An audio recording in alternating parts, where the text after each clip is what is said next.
Blog Talk Radio.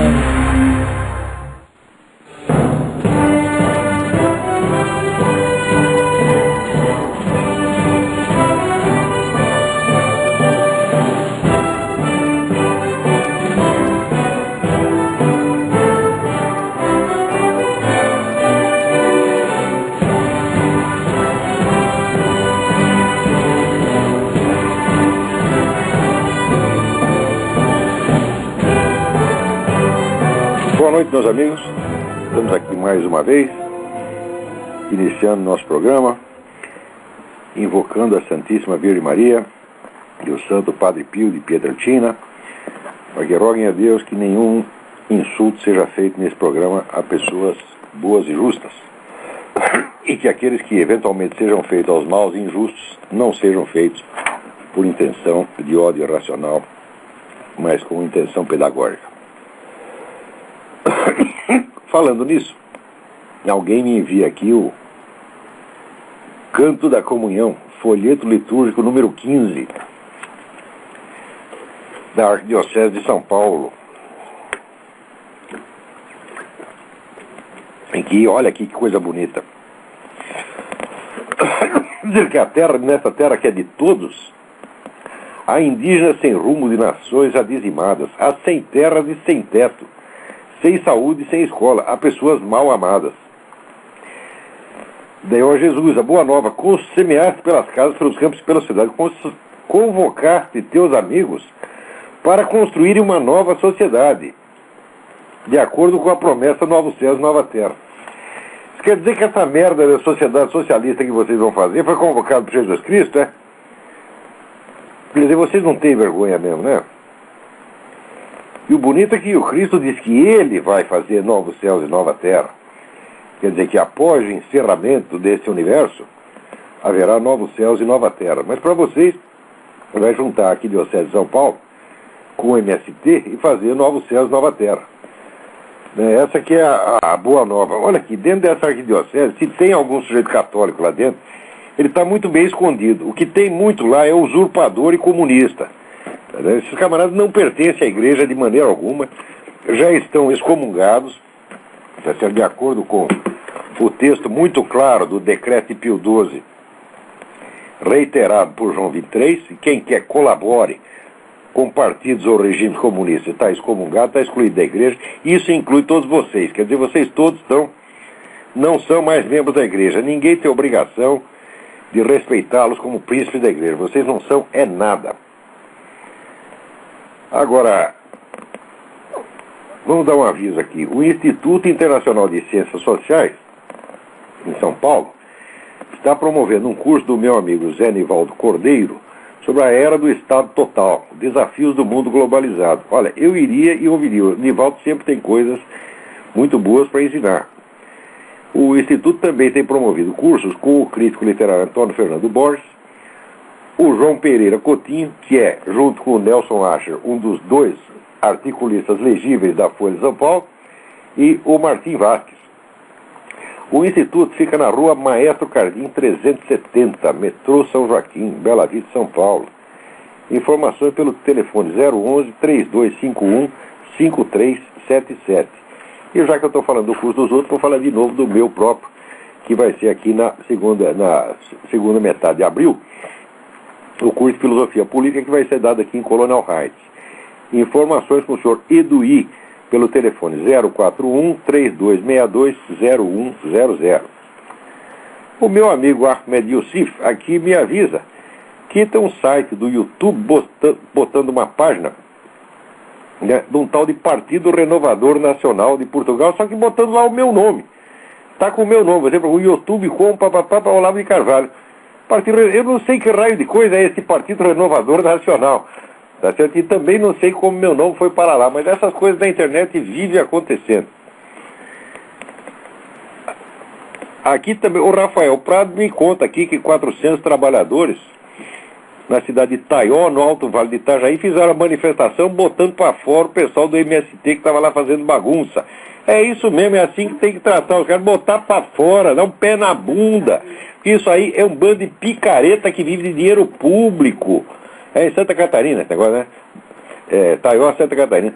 Fizeram muito bem aí, catarinense. Vocês estão de parabéns. Eles têm que tirar esses picaretas daí, entendeu? O MST é o maior latifundiário que já existiu na história do Brasil e não produz merda nenhuma. Só come dinheiro. E quanto mais se dá, mais ele exige, né? Então, não tem diálogo com essa pessoa. Tem que botar para fora mesmo. Agora, alguém aqui, eu tinha um e-mail que eu perdi, mas eu não lembro o nome da pessoa. Então, me desculpe, mas eu vou responder sem nome mesmo. Ela disse que eu indiquei, entre os estudos retóricos, os livros do Chaim Perelman, mas que o Chaim Perelman diz o contrário do que eu digo, que ele coloca os discursos retórico e dialético em oposição ao discurso lógico e não numa escala como eu coloco. Você tem toda a razão. Vamos dizer, meu livro Aristóteles em Nova Perspectiva está em flagrante contradição com esta afirmativa do Chaim Perelman. Só que acontece o seguinte, ciência se faz assim mesmo. Quer dizer, o sujeito anterior, no Perelman, adiantou muito esses estudos e eu devo muito a ele. Quer dizer, eu pude avançar um pouco mais no processo de elucidação disso, graças à etapa percorrida já pelo Perelman. Quer dizer, não se trata de você confrontar. O Perelman diz isso, você diz aquilo. Não, o Perelman disse isso antes e eu disse alguma coisa a mais depois. Quer dizer, eu acredito que eu fui além do Perelman, mas tenho que reconhecer que ele deu passos importantíssimos no estudo da teoria do discurso. Eu não lembro quem foi que me mandou esse e-mail, mas o e-mail ficou na minha cabeça. Agora, aqui também, o Fábio de Andrade me disse o seguinte, um tempo atrás o senhor disse que os republicanos, o Partido Republicano dos Estados Unidos, pega mais dinheiro em arrecadações de contribuintes miúdos, do povão, e que o campeão de arrecadação milionária é o Partido Democrata, mas que daí ele manda a matéria da Folha dizendo que no caso do Obama não está acontecendo isso. De fato não está acontecendo, né? O Obama é, até o momento, o campeão das contribuições miúdas. Mas note bem que eu falei do Partido Democrata como um todo, incluindo as eleições executivas e legislativas, e não de um candidato em especial. Então uma coisa não tem nada a ver com a outra. Além disso, está havendo aqui nos Estados Unidos uma epidemia de Obama-mania, né? Tem um monte de sujeito que acha que o Obama é maravilhoso. Ninguém sabe por quê, porque o Obama fala, e fala bonito pra caramba. Só que ninguém tem a menor ideia do que ele está falando. Né? Todo mundo sai entusiasmado com o discurso do Obama. Você pergunta, mas o que ele disse? Não sei. Né? Então, o Obama é totalmente oco, né? Ele é uma espécie de... como é que se diz? A turma vai votar nele porque tem aquela cara de coitado, né? Aquela cara de sujeito triste, menino triste, né? E eu acho que isso comove as pessoas. Então eles estão votando no Obama mais ou menos que nem votar no Lula, né? Eu cansei de apostar no candidato melhor, agora vou votar no pior para ver o que dá, né? O cara não tem nada mesmo, deve ser, né? Todos os candidatos diziam coisa inteligente, ele não diz coisa nenhuma, vou votar nele para ver se dá certo. Agora, aqui tem um negócio interessantíssimo. Um cidadão chamado Tom de Castella com 2 L's, publicou no Times Online, pelo nome dele e pelo Times Online, timesonline.co.uk, United Kingdom. Ele foi membro daquela comissão de observadores da União Europeia que foi lá para averiguar a lisura das eleições promovidas pelo Hugo Chávez, né? Em 2005. E a comissão saiu de lá dizendo que as eleições foram limpas, que estava tudo em ordem, né? E agora ele publica um negócio que diz, não, aquilo lá foi tudo nossa viagem, foi tudo financiado lá pelo governo da Venezuela, aquilo foi um piquenique, né? E a eleição foi realmente uma fraude. Quer dizer, a verdade demora, mas aparece. Tem um negócio aqui começar o artigo do Sebastião Nery, mas já sumiu aqui. Mas procurem lá, Tom de Castella e timesonline.co.uk. Agora, o gozado é o seguinte, tem um assunto importantíssimo esta semana. Aliás, não é nem dessa semana, já faz 2 semanas que está tendo um zoom disso aí no Brasil. Eles publicaram um livro que chama Quem Pagou a Conta. O livro é a tradução aqui do The Cultural Cold War, de Francis Stoner Saunders, que é sobre o famoso Congresso da Liberdade e Cultura, promovido entre 1950 e 1967, com dinheiro da CIA, né? Agora, o curioso é o seguinte: a ofensiva cultural soviética começou, tá certo, nos anos 20, prosseguiu até o fim da União Soviética e com outro nome prossegue até hoje, sem contar a ofensiva cultural chinesa, né? E foi um dos maiores empreendimentos, tá certo, de propaganda e manipulação que já houve ao longo de toda a história. Envolveu praticamente toda a intelectualidade europeia, rolou dinheiro pra caramba, levou um monte de gente para tudo quanto congresso de literatura, congresso de música, festival disso, festival daquilo. E mais interessante é o seguinte, é que a União Soviética não se limitava, vamos dizer, a usar os escritores como arma de propaganda. Ela manipulava os camaradas, manipulava e dominava, às vezes, através da sua vida pessoal. Por exemplo, infiltrando gente, tá certo, no trabalho ou na família do sujeito. Às vezes seduzia a mulher do cara, dava dinheiro para a mulher do cara. Quer dizer, o sujeito cada escritor ali era monitorado. Isso aconteceu com André Gide, né? Aconteceu aqui com Sinclair Lewis. Quer dizer, o envolvimento era total e profundo, era uma coisa de dominar. Dominaram aqui, vamos dizer, o sindicato dos escritores de cinema durante 30 anos, o pessoal que fazia roteiro, né? Com o John Howard, sob a chefia do John Howard Lawson, que ensinava aos camaradas como é que você faz um filme que parece inocente, que não é um filme comunista. Ele dizia o seguinte: nós não podemos fazer filmes ostensivos de propaganda, nós temos que colocar uma ou duas mensagenzinhas comunistas em filmes inocentes, filmes que não têm nada a ver com o comunismo. E fizeram isso durante 30 anos, e praticamente todos os filmes tinham isso. Até filme aparentemente anticomunista tinha lá a pílula do John Howard Lawson, né? E isso aí correu bilhões, quer dizer, é impossível calcular a quantidade disso, a quantidade de dinheiro que rolou nesse negócio, a quantidade de pessoas envolvidas. Agora, nesse negócio do Congresso para a Liberdade da Cultura, promovido pela CIA, né, diz aqui essa dona Frances Stoner Saunders, olha só que maravilha, né? O Congresso, no seu auge, o Congresso da Liberdade da Cultura, promovido pela CIA, empregava dúzias de pessoas. Olha aqui, dúzias de pessoas, né? E o pessoal no Brasil está fazendo um barulho com esse livro, né? Que dá a impressão que é a grande revelação, embora seja um livro já de 1999, né? Então, sobre aquele fenômeno, né, mastodôntico da ofensiva cultural soviética, da manipulação cultural soviética, que fez rolar bilhões de dólares pelo mundo, nunca saiu um único livro no Brasil, nunca se falou uma palavra. Agora, esse negócio de que a CIA, né, decidiu em 1950, quer dizer, com 30 anos de atraso, a CIA, para não dar na vista, decidiu falar: porra, não podemos deixar só a KGB no campo, daqui a pouco vamos dizer que nós somos comunistas, eles não fizeram nada, porra, né? Aliás, estava cheio de comunistas lá, desde a sua origem na OSS, que é a Organização de Serviço Secreto, já tinha comunista infiltrado na CIA, como tem até hoje, comunista e cara radical islâmico, tem de monte, né?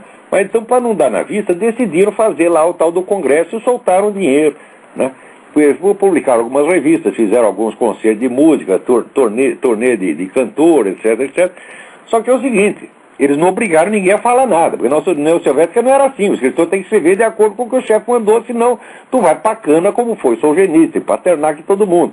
Agora, a CIA não, a CIA pegava um sujeito que era, por exemplo, você é um social-democrata, né, você é um cara de esquerda, mas você é contra a União Soviética. Então nós damos dinheiro para você ir lá e expor as suas ideias, que você já tem. Ninguém foi forçado a escrever coisa em cima nenhuma, tá certo? Não tem ninguém, nenhum participante da coisa, que disse assim: não, a CIA, tá certo, me chantageou, me encostou na parede para eu escrever isso, aquilo. Quer dizer, a CIA não fez mais do que obrigação e fez tardiamente. E fez pouquíssimo. Esse Congresso foi quase nada, comparado com as dúzias de funcionários. Meus filhos, a KGB tinha 500 mil funcionários só na União Soviética. A KGB tinha 3 mil agentes aqui nos Estados Unidos, numa época em que o número de agentes do FBI estava reduzido para 102. Agora, no Brasil, questão da KGB desapareceu. Não se fala uma palavra, nada, nada, nada. E se pega esta coisinha do Congresso para a Liberdade da Cultura e se publica no Estadão, a coisa foi publicada com o título de Corrupção Intelectual. Como se a CIA tivesse pago os negros para falar o que eles não acham. Ora, por exemplo, um dos líderes desse Congresso para a Liberdade da Cultura foi o filósofo Sidney Hook. O Sidney Hook era um homem de esquerda e continuou sendo de esquerda até morrer. Ele só era antissoviético. Ele não chegou lá, se disser, não, a CIA pagou para ele fazer propaganda conservadora. Não, a CIA pagou para ele dizer o que ele achava, porra. E ele disse exatamente o que achava. E da mesma maneira, todos que participaram disso. Tá certo? Para não dizer que esse congresso não chegou ao Brasil, houve aí uma revista chamada Cadernos Brasileiros, que saiu durante uns 2 ou 3 anos, que era uma edição nacional da revista inglesa Encounter, que é uma revista excelente, tá certo? É uma revista de valor permanente, a Cadernos Brasileiros também. Então, o Encounter é subsidiado pelo Congresso de Liberdade da Cultura, subsidiado, portanto, pela CIA. Agora, se você pegar tudo o que aquela imensa, né, guerra cultural soviética produziu, não sobra nada que preste. Agora, essas coisas do Congresso para a Liberdade da Cultura são coisas de valor até hoje. Por exemplo, ela acusa, veja que coisa, ela não, até o crítico do Estadão. O Estadão, o jornal fundado pelos Mesquita, porque agora está cuspindo a memória do velho Júlio Mesquita Filho, né?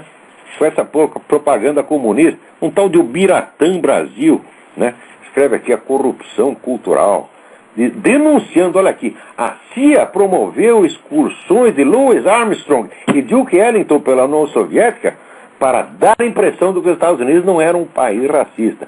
Como você sabe, aqui nos Estados Unidos, o Louis Armstrong e o Duke Ellington estavam os dois na cadeia, como o Solzhenitsyn estava na União Soviética, né? Eles estavam lá em Guantánamo, apanhando todo dia, e daí os caras tiraram e mandaram para a União Soviética para mostrar, né? Quer dizer,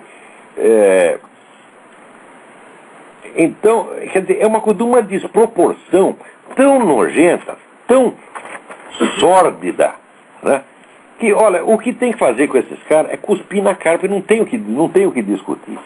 Quer dizer, olha, os livros que existem sobre a ofensiva cultural soviética são muitos, né? Eu vou citar aqui 2, né? The Soviet Cultural Offensive, de Frederick Barghorn. Barghorn escreve Barghorn. Esse livro é de 1960 e é sobre a segunda fase da ofensiva cultural soviética, que começou nos anos 50, mais ou menos junto com o Congresso da Liberdade.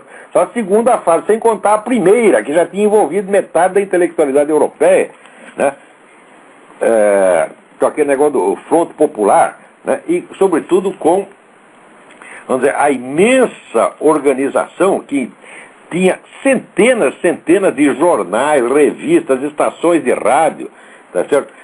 Presidido por Wilhelm Munzenberg. Agora, perto disso vem essa dona e fala de uma organização que no seu auge tinha dúzias de funcionários. E no Brasil os caras dão importância a isso e apagam, né, a monstruosidade da ofensiva cultural soviética. Você não tem vergonha na cara, ou seu Ubiratã Brasil? Você não tem vergonha na cara? Agora, o pior de todos é aqui o Sebastião Neri, escrevendo, né? Antes de falar do Sebastião, deixa eu dar mais uma dica.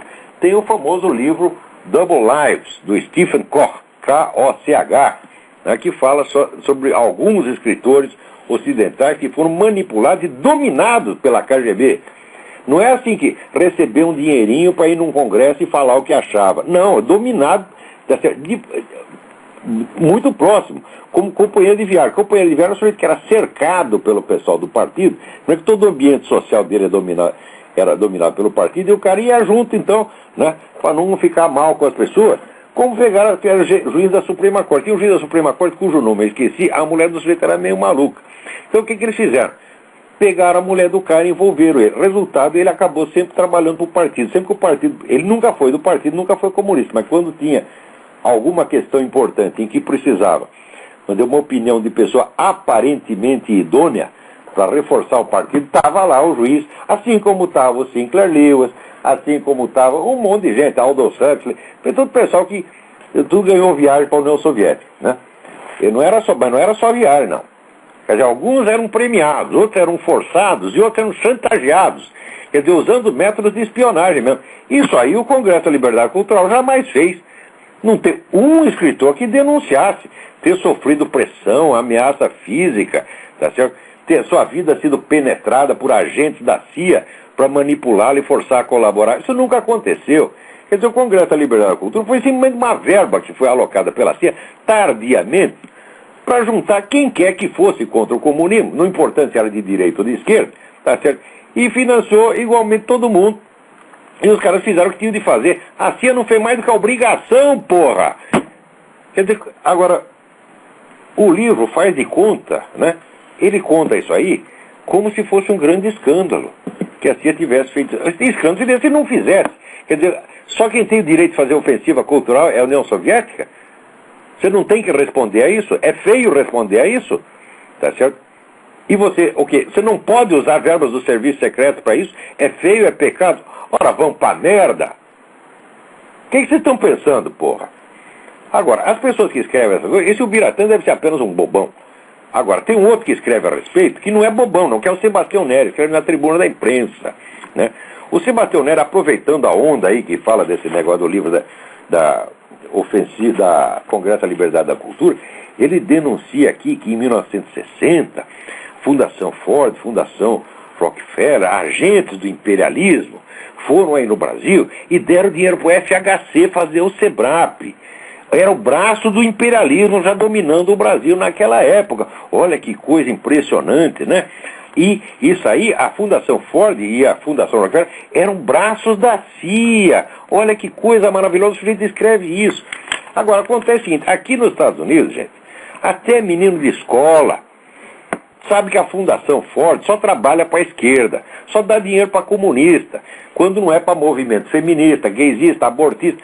Tudo que é esquerda, aqui e no mundo, tem lá o dinheiro da Fundação Ford e da Fundação Rockefeller. Isso já foi investigado por uma comissão do Congresso em 1956. Quer dizer, desde 1956 se sabe isso. Fundação Rockefeller e Fundação Ford é esquerda radical, você está entendendo? Financiando tudo que não presta no mundo. Agora, no Brasil ninguém sabe disso. Então vê o nome da fundação, é Ford, Rockefeller, nome americano, pensa, é o imperialismo americano, é o capitalismo. E esse Sebastião Neri, se aproveitando da ignorância popular, tá certo? Finge que esse dinheiro que foi dado é para criar um órgão de esquerda, um órgão que foi importante na origem do PT e do PSDB, que foi o SEBRAP, tá certo? Faz de conta que esse pessoal está trabalhando para o capitalismo e para o conservadorismo. Ora, seu Sebastião, agora quer saber por que o senhor faz isso? Dizendo, o FHC recebeu dinheiro da CIA.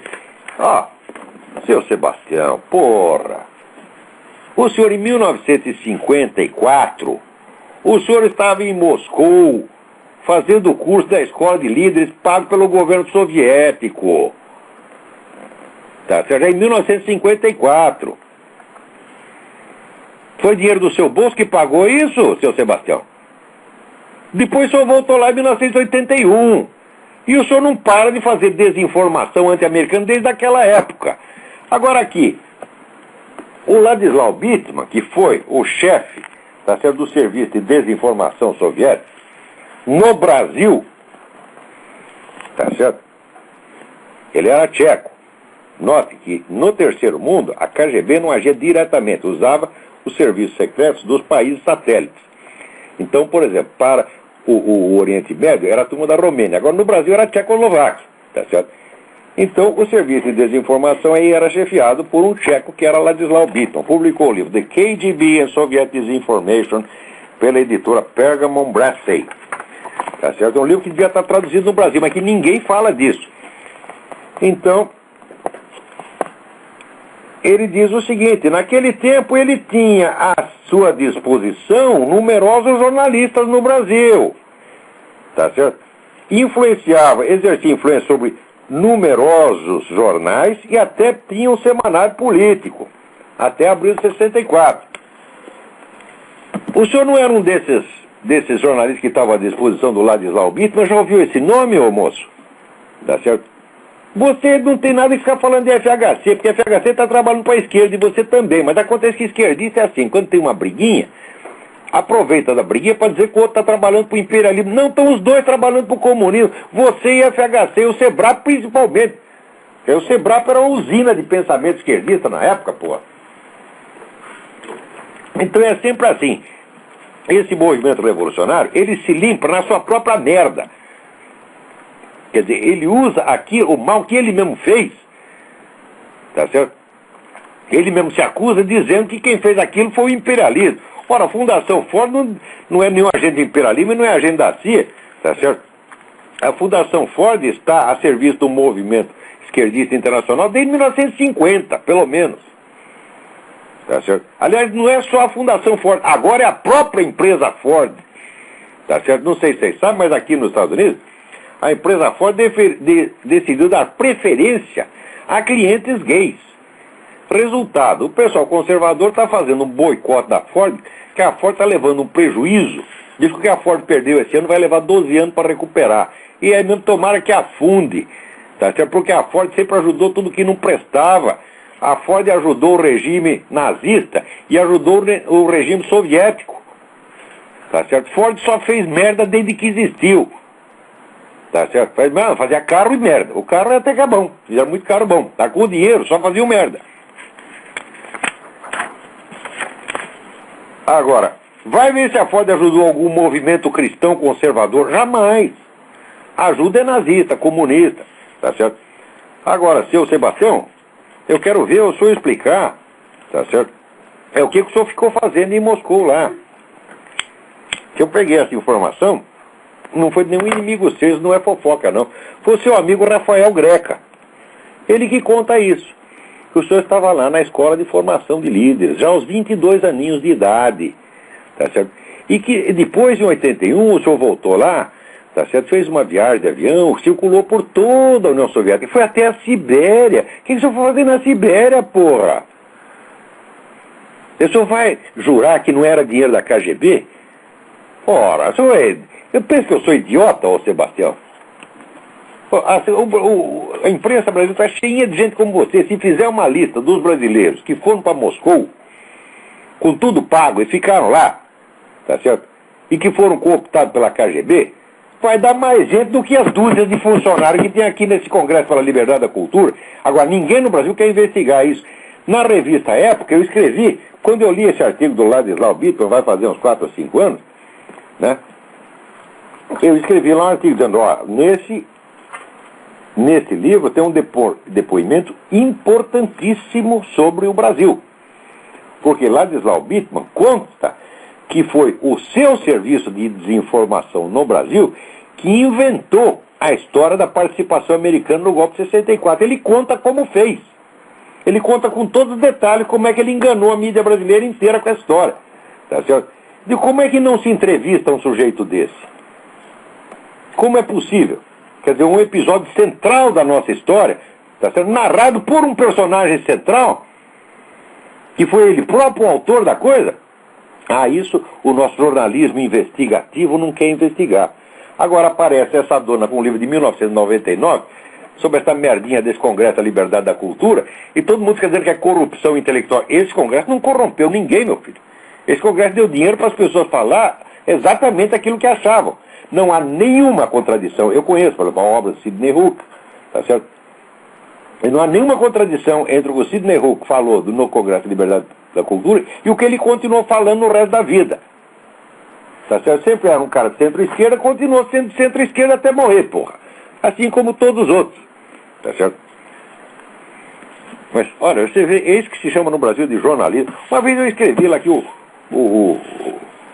Sebastião Neri, né, escrevia com fiofó, e de fato, tá certo? Ele enfia lá uma caneta e daí dança na boquinha da garrafa e sai essas coisas, tá entendendo? E meu Deus do céu. Agora, outro que também escreve assim, meu Deus, para não dizer que é só na esquerda que tem esses camaradas, olha aqui, está aqui o Rodrigo Constantino reclamando do que eu falei aqui no programa sobre o artigo dele sobre as tradições.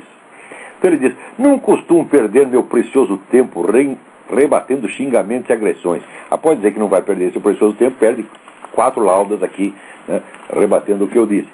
Né? E daí ele disse, eu prefiro focar em debates interessantes e construtivos, né? Mas é que viadagem, essa coisa de se fazer de bom menino, se fazer de educadinho, eu não aguento mais isso no Brasil. Essa afetação de polidez, para depois você dizer um monte de mentira, de besteira.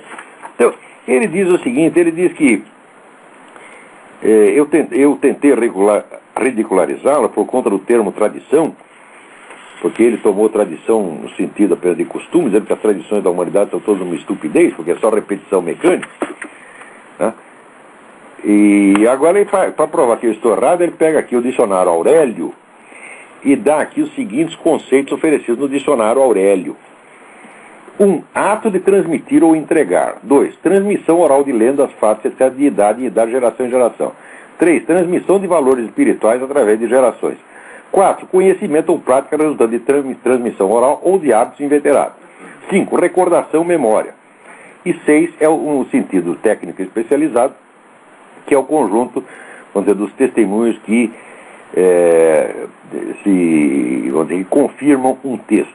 Né? Quando você tem várias edições, ela forma uma tradição, mas esse sentido está fora. Daí diz aqui o Rodrigo Constantino, como fica claro, várias dessas definições servem exatamente para o sentido que usei no meu artigo. Não, Rodrigo, nenhuma delas serve, você que não sabe ler, porra. Aonde que está escrito aqui, vamos dizer que é repetição mecânica de uma coisa que você não compreende? Que esse foi o sentido que você deu para a tradição. Quer dizer, você me dá 6 definições aqui, diz que várias delas servem exatamente para o sentido que eu usei no meu artigo. Daí ele dá, para não dizer que não dá nenhuma, ele dá uma. A tradição que coloquei em julgamento foi o ato de transmitir costumes, lendas, fases de geração em geração. Aonde que está escrito que essa transmissão implica a incompreensão, que é transmissão mecânica de coisa que ninguém entende? Aonde que está escrito isso? Quer dizer, você está pegando um costume mecanizado chamando de tradição. Quer dizer, você não sabe usar nem a palavra. Certo? E ainda, não sabe ler o dicionário, porque você pega aqui 5 definições, a sexta não interessa, a sexta não é o caso. 5 definições, diz que várias delas se aplicam, quando nenhuma delas se aplica. Né? Depois outra coisa, diz, quando foi que eu disse que uma tradição costuma ser ignorada somente por ser uma tradição? Foi exatamente isso que você disse, mas como sempre o Rodrigo Constantino escreve uma coisa, a gente reclama, ele muda retroativamente o sentido do que diz. Constantino, tu é um vigarista, rapaz, mas vigarista assim, vulgar, besta, porque vigarista de arrabalde, batedor de carteira intelectual, é uma vergonha, a tua presença no debate público é uma vergonha, e eu me sinto envergonhado de eu ter que responder um merda como você. Quer dizer, puta vida. Agora, o cara se fazendo educadinho não responde xingamento. Não estou nem xingando, estou descrevendo o que você é. Eu estou sendo uma objetividade atroz. Né? Ai, ai, ai. Vamos lá. Agora, tem aqui um leitor reclamando do que eu falei da Opus Dei. Vamos ver aqui. Luiz Gustavo Iwata. Dando uma olhada no seu site, topei com o artigo Sugestões aos bem-pensantes, internem-se. Gostei muito do que li, mas discordo um ponto. O Opus Dei não é definitivamente uma devota perda de tempo, que foi como eu o chamei. Não é minha intenção aqui fazer porque você gosta da obra, mas talvez um pouco de informação a respeito não vá fazer mal. Olha, eu sou um sujeito que poderia ser comunista de carteirinha, o mais ranhento e abominável que você já topou na sua vida, graças à influência de alguns parentes engajados, que praticamente ajudaram a fundar o PT. Se não sou hoje, devo isso à formação que recebi nos centros culturais da obra. Foi lá, por exemplo, que tive contato com as obras de C.S. Lewis, G.K. Chesterton, Ortega C. Victor Franco, Gustavo Corsão, Miguel Reale, Bruno Tolentino e tantos outros. Este último chegou a fazer um ciclo de palestras sobre poesia no ano de 1998 no Centro Cultural da Obra em Campinas. Mas, infelizmente, ele não morava na cidade. Fora a parte cultural, não tem a menor dúvida de conhecer um punhado de santos, assim com maiúscula mesmo, no centro da obra.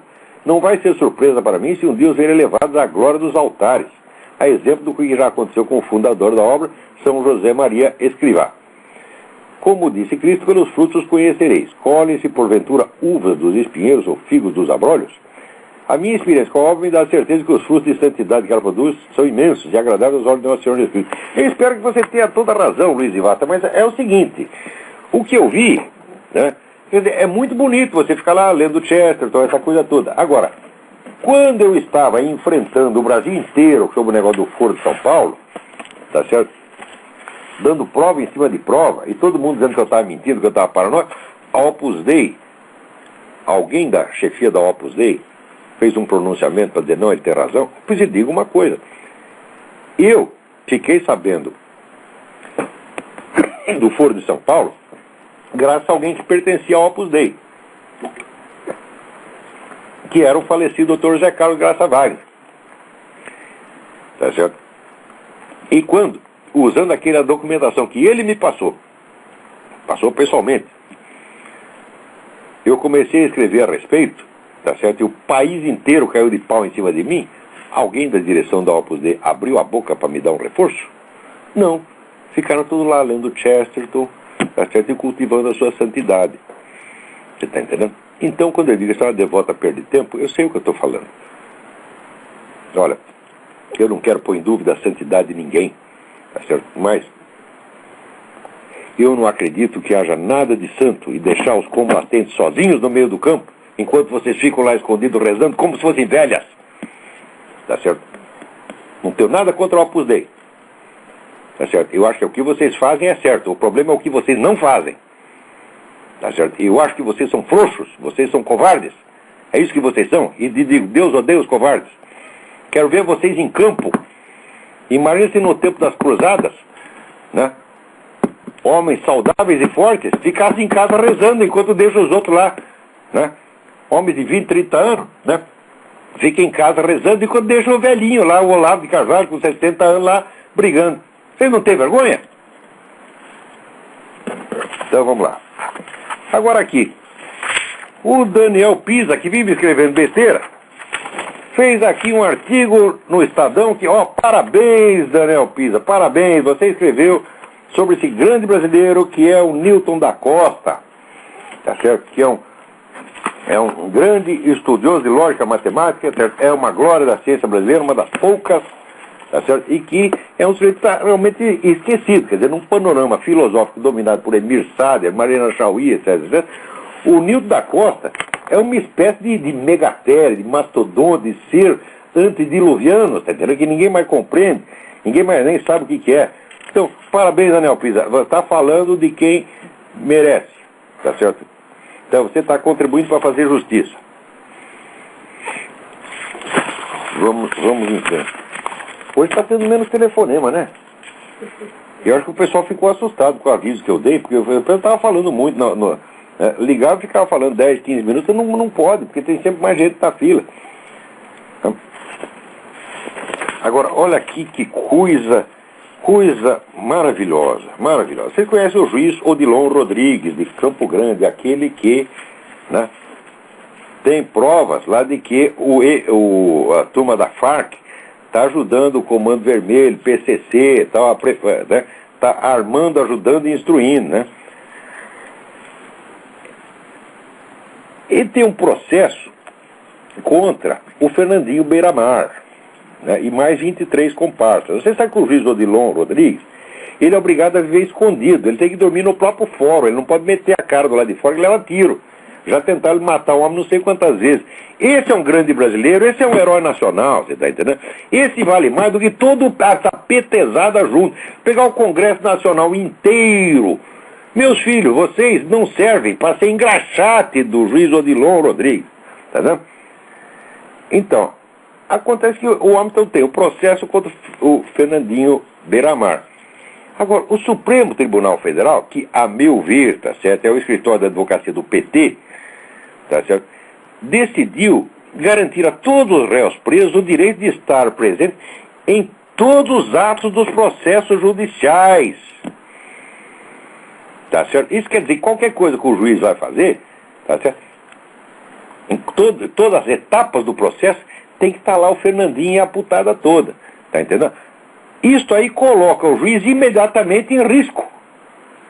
Quer dizer, o STF sabe perfeitamente que fez isso para bloquear o trabalho do juiz.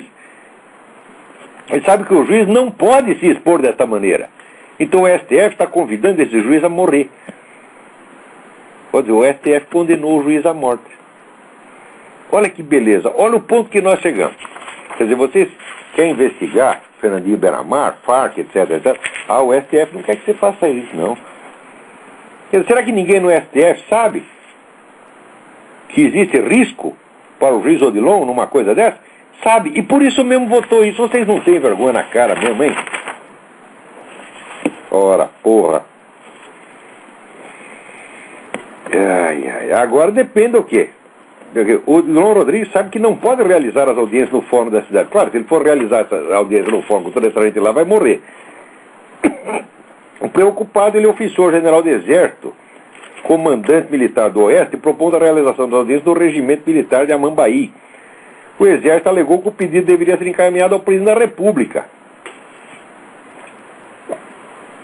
Então aí, seu Lula, o senhor vai dar essa autorização?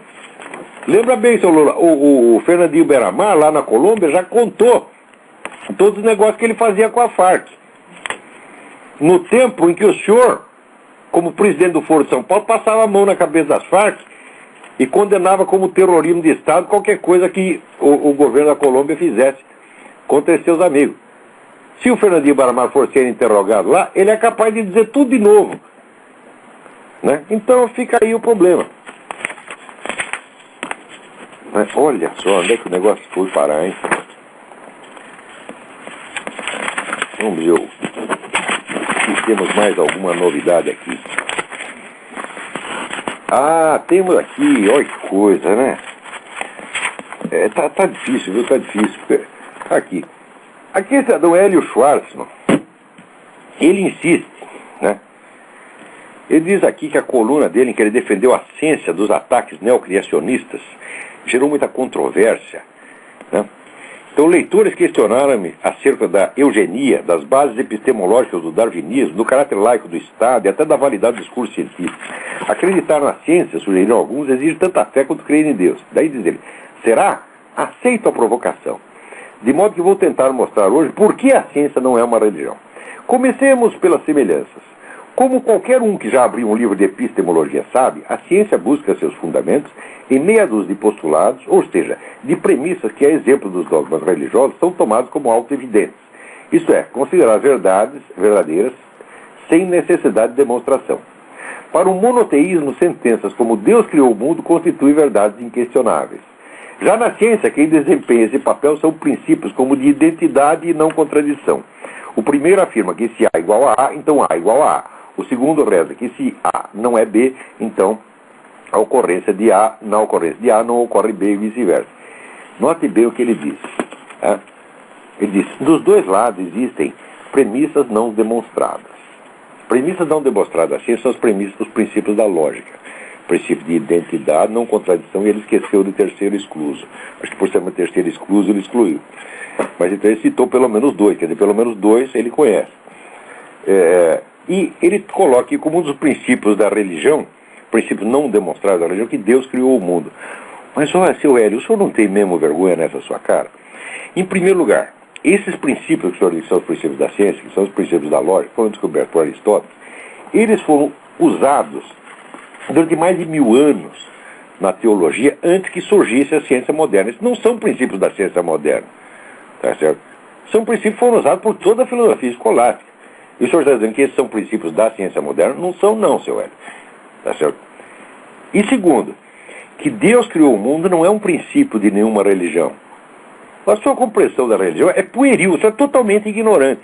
Note bem, a doutrina católica, através de Santo Tomás de Aquino, que é um dos doutores da igreja, portanto, cuja obra está incorporada totalmente na doutrina católica, Santo Tomás de Aquino diz claramente que não apenas Deus como Criador, mas a simples existência de Deus, tá certo?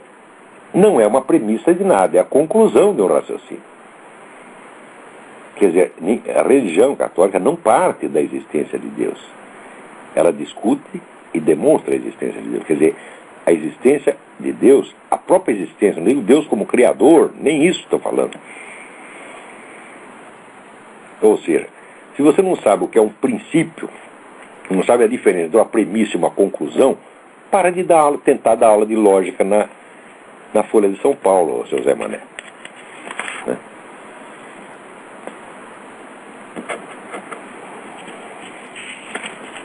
E aí vai. Bom, mas tem tanta besteira nesse artigo que não dá nem vontade. Mas...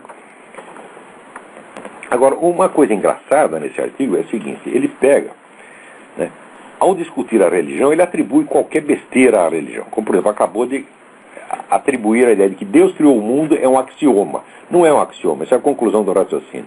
Tá certo? Os axiomas que a religião parte são exatamente os mesmos que você está dizendo que os da ciência, que são os princípios da lógica: identidade, contradição e terceiro excluso. Identidade, não contradição e terceiro excluso. São exatamente esses mesmos. Você, obviamente, jamais abriu um livro de teologia escolástica. Nunca na sua vida, você não tem a menor ideia do que é. Senão você não diria uma estupidez dessa. Tá certo? Agora, quando ele vai falar da ciência, ele nunca fala da ciência historicamente existente. Ele fala da definição abstrata de ciência. Quer dizer, a ciência usa os princípios da lógica e depois, para aplicá-los à realidade, ela introduz a atenuação probabilística. Bom, é isso que a ciência deve fazer, tá certo? Mas, note bem, entre a definição ideal de ciência, tá certo, e a prática histórica, a diferença é enorme. Por exemplo, você não pode dizer, por exemplo, que o darwinismo procedeu assim, tá certo? Você sabe perfeitamente que, na obra de Darwin, não existe a prova da evolução. O próprio Darwin reconheceu isso, que a prova só poderia vir posteriormente com o melhor conhecimento dos registros fósseis. Ou seja, ele sabe que ele não provou uma tese, ele simplesmente lançou uma hipótese. Tão logo foi lançada essa hipótese, cientistas, não foi ideólogo, não foi jornalista, cientistas que eram pessoas de primeiro plano, tá certo? Como o Huxley e o Ernest Haeckel, imediatamente transformaram aquilo, tá certo, num movimento eugenista, ideológico, etc. Os cientistas fazem isso, meu filho, e todo mundo vai atrás dele porque pensa que a ciência está agindo de acordo com os princípios da lógica. A ciência tem elemento ideológico muito mais irracional do que qualquer religião. E você mesmo acabou de demonstrar. Por quê? Quando você confunde a ciência historicamente existente com o ideal de ciência contido na sua definição, isso é procedimento característico do discurso ideológico. O discurso ideológico toma ideais como realidades quando fala de si mesmo. Tá certo? E quando fala do adversário, tenta usar as realidades mais deprimentes como se fossem os ideais deles. Em vez de comparar ideais com ideais, realidades com realidades, não. Compara os seus ideais com a realidade do vizinho, tá certo? E às vezes não são nem realidades, são mentiras, como você mesmo acabou de fazer, com relação a esse negócio de que Deus criou o mundo, é um princípio da religião. Quer dizer, essa distorção é característica do discurso ideológico, é a estrutura mesma da lógica ideológica. Quer dizer, o que você está fazendo aí é pura ideologia, e pior, nem sabe. Né? Mas... falando nisso, alguém está cobrando de mim o esboço de um sistema de filosofia, que é uma apostila minha antiga. Olha, eu pensei que isso estava no meu site e vi que não está. Eu vou tratar de colocar lá, mas daí eu preciso primeiro procurar aqui no meu HD. Então vamos em frente. Alguém me pergunta o que eu acho desse negócio do arcebispo de Canterbury, Rowan Williams, que diz que é inevitável uma certa acomodação do sistema legal britânico com os preceitos da Sharia. Olha, eu não acho nada, mas eu vou contar para você uma história. No mundo islâmico existe a religião, né, no sentido, vamos dizer, teológico e legalista da coisa, a religião no sentido público, e existe o esoterismo. O esoterismo é praticado em milhares de organizações que se chamam taricas, plural turuks, mas eu vou usar taricas, porque a portuguesa. Então, as taricas são organizações esotéricas, algumas com milhares de existência, outras fundadas ontem, tá certo? Que não são fiscalizadas por ninguém, porque no Islã não existe uma coisa como uma entidade central como a Igreja Católica. Então as taricas podem fazer o que quiser. A variedade entre elas é muita. Tá certo? Algumas são fábricas de santos, outras são usinas de demônios. Pode acontecer qualquer coisa ali dentro, tá certo? Você não entenderá nada da atuação do Islã no mundo se você não levar em conta essas organizações, cujos membros são frequentemente autorizados, membros que têm para com seus chefes, vamos dizer, um juramento de lealdade e obediência absoluta, às vezes são autorizados pelo chefe a ter uma conduta não islâmica em público. Resultado, eu conheço algumas centenas de pessoas que falam em nome de várias religiões e são muçulmanos integrantes, são membros de tarika. Eu conheço. Eu já vi isso, tá certo? Então, eu acho que esse seu Rowan Williams, se ele não é isso, ele está muito perto disso ou foi influenciado por alguém. Entendeu? Agora, é claro que os analistas políticos ocidentais não entendem merda nenhuma disso, tá certo? E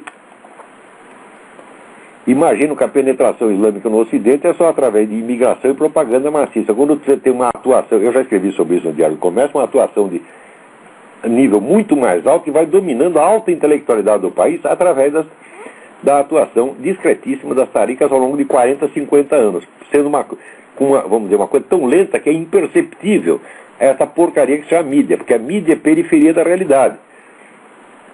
A mídia só pega o que é demasiado aparente, aquilo que todo mundo consegue enxergar, tá certo? Então, quem se guia pela mídia popular não vai entender jamais coisíssima nenhuma. Peraí, tem alguém na linha aí. Alô? Quem é? Alô? Sim, quem é? Olavo? Eu. Alô? Eu. Oi, Olavo. É Alex do Alabama, tudo bem? Tudo bem? Oi, Olavo. Eu liguei para... é um assunto diferente. Eu liguei para te perguntar sobre... Um ouvinte na semana passada falou com você sobre um documentário do Collor, com dinheiro do Partido Pois é, me falaram disso. Mas, olha, eu não sei se a pessoa me mandou, disse que ia me mandar um link desse negócio. Era um documentário feito pelo Collor, denunciando alguma tramóia naquele negócio do impeachment dele. E eu acho importantíssimo que todo mundo tome conhecimento disso. Porque todo mundo no Brasil fala em ouvir os dois lados e em seguida tapa um dos dois lados. Isso é invariável. Então, para ouvir os dois lados, tem que falar, tem esses camaradas todos que estão... Passou o nome, eu fiquei com uma curiosidade, procurei na internet, mandei alguns e-mails para algumas pessoas, ninguém nunca ouviu falar desse documentário. Pois é, ficou de me mandar um link, eu não sei, se mandou porque ontem houve uma ventania aqui, nós ficamos sem eletricidade o tempo todo, era o tempo que eu tinha para procurar um material até para esse programa, né? E tive que fazer tudo no atropelo hoje, não achei isso aí. Espero, eu acho que foi um xará seu, também chamado Alex, só que também chama Alex, também é um brasileiro que mora aqui, mas em outro estado. Eu não sei se ele me mandou isso. Deve ter mandado e eu aqui não achei. Vou procurar, eu vou atrás. Tá legal, Olavo, obrigado, hein? Obrigado pelo lembrete. Então vamos em frente, vamos ver se tem mais alguma coisa aqui.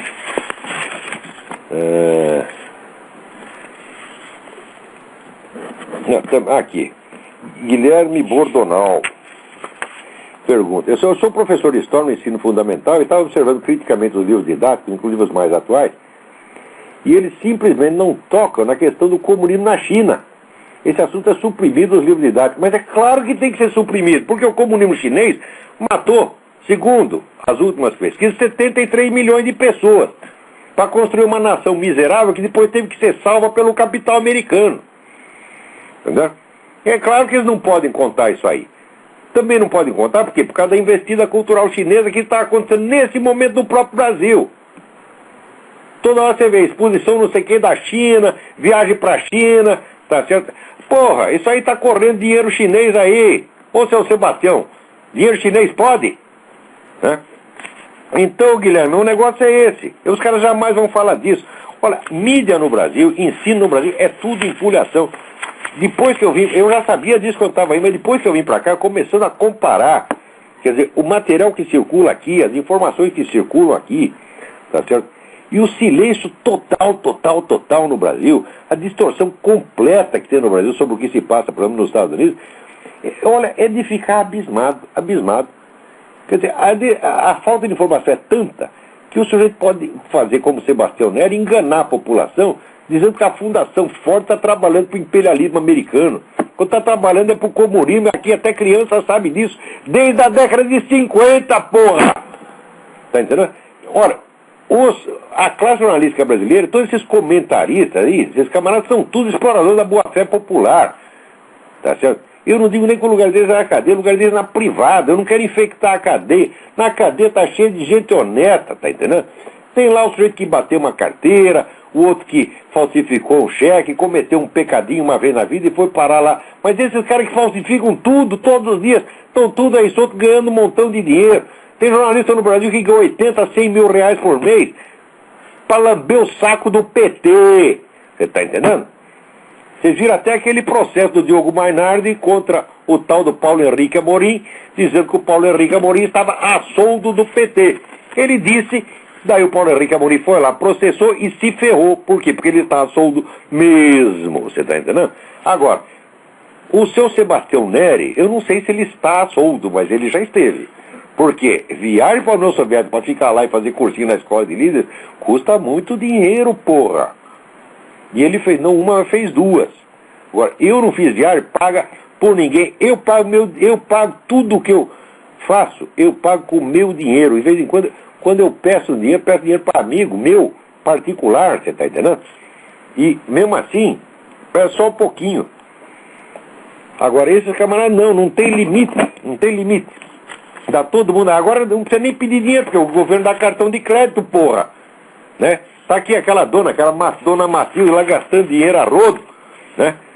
Agora, esses camaradas, vamos dizer, eles chantagearam tanto o país com aquele discurso falso, moralista, que enquanto eles montavam o mensalão, eles estavam lá, né, ao mesmo tempo posando de ser, vamos dizer, os campeões da moralidade.